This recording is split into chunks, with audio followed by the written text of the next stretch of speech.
यीशु सहाय praise the lord चौथा Advent का वचन सुनने के लिए आप सबों का हार्दिक स्वागत है।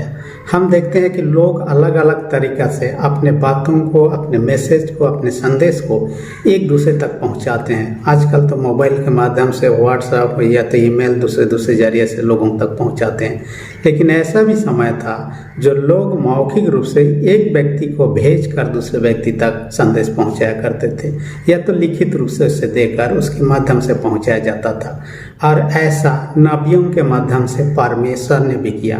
मौखिक रूप से नबियों के माध्यम से लोगों तक अपने संदेश को पहुंचाया, लिखित रूप से भी उन्होंने जो लिखा उसके माध्यम से अपने संदेश को लोगों तक पहुंचाया है। उसमें से मूसा एक नबी था जो और नबियों के समान ही था, और परमेश्वर ने उनको लिखित रूप से भी दिया, मौखिक रूप से उनसे बातें किया और इस्राएल लोग और संसार के लोगों के लिए बातों को बताया। नबी का अर्थ होता है, साधारण अर्थ में हम समझे तो परमेश्वर का संदेश वाहक, परमेश्वर का संदेश वाहक। अंग्रेजी में कहा गया है नबी के स्पोक पर्सन मतलब आजकल आप देखिएगा अलग अलग पार्टी हैं, जैसे कांग्रेस, बीजेपी, झारखंड, दूसरे पार्टी हैं। अपने अपने पार्टी के बारे में बताने के लिए एक स्पोक पर्सन, प्रवक्ता होता है जो पार्टी से संबंधित बातों को दूसरों तक पहुंचाता है, या कोई बोलता है तो पार्टी के तरफ से उनको जवाब भी देता है, ये नियुक्त होता है। वैसे ही परमेश्वर की ओर से जो बातों को बोलने वाला होता था वो नबी होता था, जो कि हम आज के वचन में देखने पाएंगे। व्यवस्था विवरण उसका 18 अध्याय 15 से लेकर 19 पद में।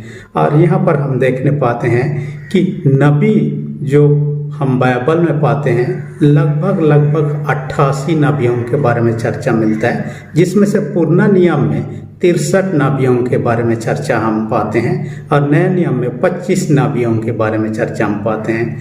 यदि हम उसके प्रकार के बारे में चर्चा करें, 3 प्रकार के नबी हुआ करते।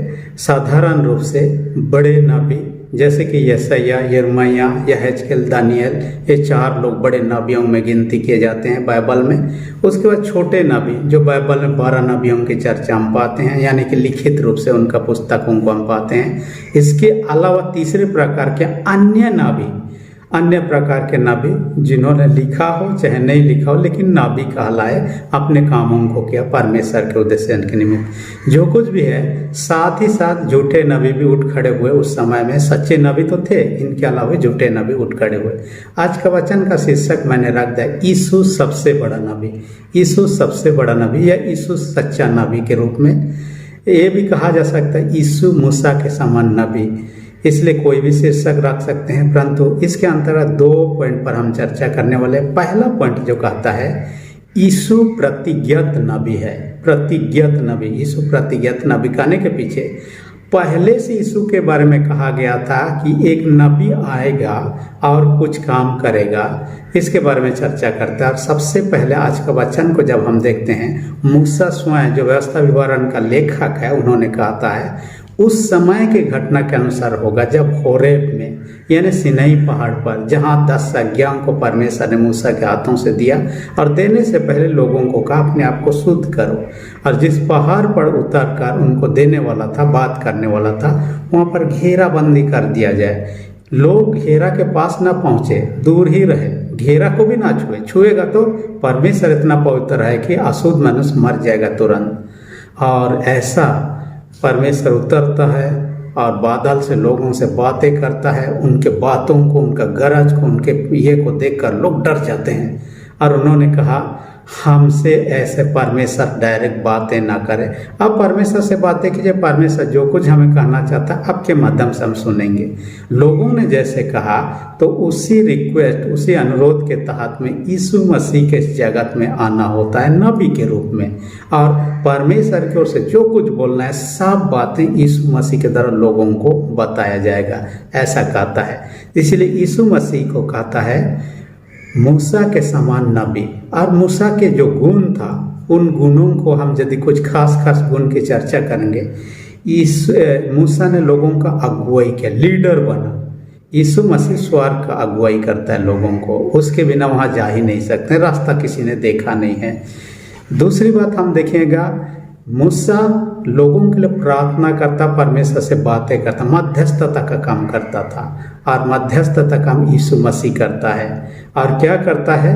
आपके मेरे बदले में, संसार के लोगों के बदले अपने आप को बलिदान चढ़ाया। एक जाजा होता था दूसरे के बीच में, मध्यस्थता काम करता था। वैसे यीशु मसीह ने किया, बलि चढ़ाकर परमेश्वर के सामने, वो भी कहाँ पर? कलगथा के क्रूस के ऊपर में। तीसरी विशेष बात हम देखते हैं, इस्राएल लोगों को मूसा छुड़ाकर नया एक प्रतिज्ञा देश को ले गया। हालांकि वहाँ नहीं पहुँचा पाया, पहुँचने से पहले मर जाता है। यीशु मसीह वैसे संसार में जितने भी पाप के बंधन या गुलाम में पड़े हुए हैं, इस गुलामी के अलावा दूसरे जो भी गुलामी में हैं, जैसे कि लूका 4 अध्याय 18 से 20 में हम पाते हैं कई प्रकार के बंधनों से छुटकारे की बात करता है। यीशु मसीह स्वयं पढ़ता है इस वचन को और कहता है आज पूरा हो गया वचन, यानी यीशु मसीह छुटकारा देने के लिए आया।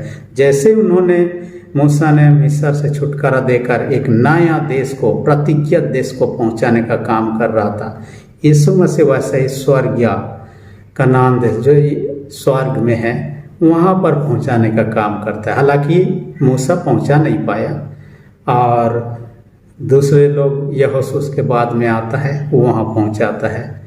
तो ऐसा जो काम है यीशु मसीह के द्वारा भी किया जाता है, क्योंकि पाप से छुटकारा दूसरा कोई नबी, दूसरा कोई व्यक्ति कर ही नहीं सकता है। हालांकि दूसरे चीज़ों से छुटकारा दे सकते हैं, लेकिन पाप से तो नहीं। आपने एक घटना को बीते दिनों से चर्चाओं में सुना होगा। एक नाम है वैज्ञानिक जो है, जिसका नाम है सुनीता विलियम्स, जो कि अंतरिक्ष में गई हुई है। और अंतरिक्ष में अपने साथ में जो गया हुआ उसका साथी, दोनों गए और जिस रॉकेट से वापस आना है उसमें लीकेज हो गया, खराबी आ गया, वे लोग वापस नहीं आ पाए। तुरंत आना था लेकिन तब खराबी के कारण नहीं आ पाए।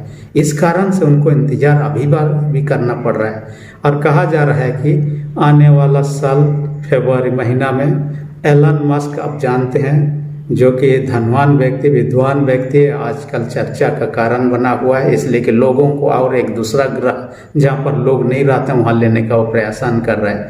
लेकिन उनका जो रॉकेट है स्पेस एक्स कहता है, उसके माध्यम उसको भेजा जाएगा वहाँ उन दोनों को लाने के लिए, और वो जाकर उनको ले के आने वाला है। यानी एलन मस्क का इतना सहयोग लिया जा रहा है उन दोनों को लाने के लिए, हम कह सकते हैं। वैसे ही है, उनसे छुटकारा पा जाएंगे तो परिवार के प्रियजन भी खुशहाली मनाएंगे, नहीं तो वहाँ से क्या वो जिंदा वापस आएंगे नहीं आएंगे, कि कई प्रकार की भावनाएं मन में हो सकती है। तो यीशु मसीह वैसे ही लोगों को जो गुलामी है, जैसे इस्राएल लोगों को मूसा ने किया, इन्होंने छुटकारा का काम कलवरी के क्रूस पर उन्होंने अपना प्राण देकर पूरा किया। और इस कारण से हमें उस पर विश्वास करना है, हम भी उससे छुटकारा प्राप्त करेंगे और उस राज के बारे भागी हो जाएंगे जो सबों के लिए तैयार किया। दूसरी विशेष बात क्या कहता है? उसके वचन को सुने और माने। उसके वचन कहने का मतलब यीशु जो नबी है, नबियों का बातों को सुनना था, पालन करना था। और मूसा का बातों को भी जिन्होंने पालन किया वे लोग जीवित रहे, जो भी कि मिस्र देश से निकले। लेकिन जो कोई भी उसके वचन को नहीं माने, उनके विरोध में चले, मरते चले गए, मरते चले गए, मरते चले गए, सब खत्म हो गए। 2 व्यक्ति ही जितना निकले थे उनमें से 2 व्यक्ति ही बच पाए। बाकी लोग जितने कनान देश में पहुंचे वे लोग नए रास्ते में जन्म लेकर बड़े हुए थे, वे लोग पहुंचे। यानी कि कह सकते हैं मूसा नबी जो परमेश्वर का वचन को बोला, उसको नहीं मानने के कारण मर मिट गए, उस देश में नहीं पहुंचे। वैसे ही यीशु जो नबी है उसके बातों को हम ना सुने, ना पालन करें, उस राज से वंचित हो जाएंगे। स्वर्ग राज है जहाँ यीशु मसीह पहुंचाना लेना का काम कर रहे हैं। और काफ़ी लोग उससे भटक चुके, काफ़ी लोग उसके करीब हैं। आप और हम कहाँ पर हैं, हमें उसको देखने की ज़रूरत है, क्योंकि ना पालन करने का परिणाम तो इस्राएलियों का जीवन से देख सकते हैं। यीशु मसीह जब मंदिर में था, यरूशलेम मंदिर को देखा और उनके आँखों से आंसू बहा वहाँ का पाप को देखकर, और उन्होंने कहा दिया ये मंदिर एक दिन नष्ट हो जाएगा। ऐसा ही होता है। यीशु के मरने के बाद ही 70 ईस्वी में रोमी सैनिक मंदिर को घेर देते हैं, लोगों को मार डालते हैं, लाखों लाख लोग मारे जाते हैं, जो कोई भी थोड़ा बहुत बच जाता है उनको बंदी बना लेते हैं, ऐसे भी। तो यीशु मसीह का जो कथन था भविष्य के बारे में, एक भविष्यवक्ता होने के नाते, वो 70 ईस्वी में पूरा हो जाता है। वैसे ही बातें अभी भी है, उसके बातों को हम सुना करेंगे, हम उस राज्य से बन जाएंगे। मत्ती 7:21 में कहता है, जो हे प्रभु कथन में से हर एक स्वर्ग को नहीं जाएंगे, परंतु वही जो मेरे स्वर्गीय पिता की इच्छा पर चलता है। मैं एक परमेश्वर का सेवक के बारे में पढ़ा था जिसका नाम जॉन वेल्च, वे यूके में सेवकाई कर रहा था। एक शहर है जिस शहर का नाम आयर, उस शहर में जब सेवकाई कर रहा था, जहाँ पर चर्च था, उस चर्च में आने वालों में से एक धनवान व्यक्ति आता ही नहीं था, और न केवल खुद शब्द का दिन में परमेश्वर का आराधना करने के बजाय खेलने, दूसरे मनोरंजन करने में समय व्यतीत करता था। उनके परिवार के सारे लोग उसमें शामिल होते, आसपास के लोग भी उनके कारण से परमेश्वर की उपासना करने से वंचित हो जाते थे। ये जॉन वेल्च उनको कहा कि आइए परमेश्वर का शब्द का दिन परमेश्वर का आराधना कीजिए। वो नहीं माना, कहता है कि जो कुछ मैंने पाया ईश्वर का अनुग्रह से नहीं, परंतु अपने बल बुद्धि प्रयास से पाया है। फिर कुछ दिन बीता, उसके बाद परमेश्वर का वचन परमेश्वर के दास जॉन वेल्च के पास पहुंचा। उन्होंने कहा उस व्यक्ति के पास जा।